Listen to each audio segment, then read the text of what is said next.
Train থেকে phone ছিনিয়ে নিয়ে যাওয়ার চেষ্টা, যুবককে ধরে 1 কিলোমিটার ঝুলিয়ে নিয়ে গিয়ে শাস্তি দিলেন যাত্রীরা। আবারও সেই বিহার। ঠিক 2 বছর আগে ট্রেনে একটি চুরির ঘটনা স্মৃতি উস্কে দিল।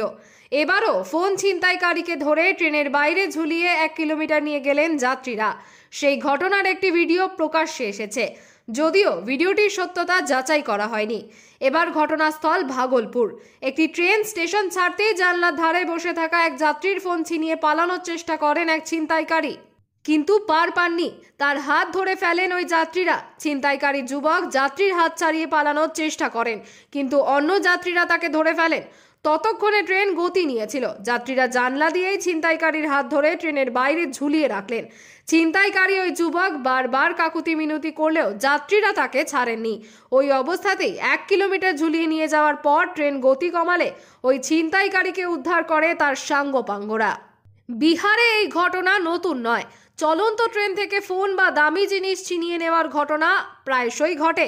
এমনই একটি দৃশ্য দেখা গিয়েছিল 2022 সালের সাহেবপুর কামাল স্টেশনে। ফোন ছিনতাই করার সময় ছিনতাইকারীর হাত ধরে ফেলেন যাত্রীরা। তারপর জানলার বাইরে ঝুলিয়ে 10 কিলোমিটার পর্যন্ত নিয়ে যান তারা।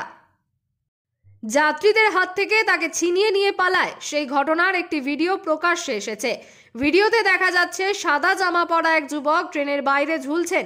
তার হাত ভিতর থেকে যাত্রীরা ধরে রেখেছেন। ছিনতাইকারী ওই যুবক চলন্ত ট্রেন থেকে লাফ মারার চেষ্টা করছিলেন, আবার কখনো এক হাতে জানলা ধরে ওঠার চেষ্টা করছিলেন, কিন্তু কোনোভাবেই হাত ছাড়াতে পারছিলেন না। লাইন বদলানোর সময় ট্রেনটির গতি কমতেই ছিনতাইকারীর সঙ্গীরা তাকে যাত্রীদের হাত থেকে উদ্ধার করেন।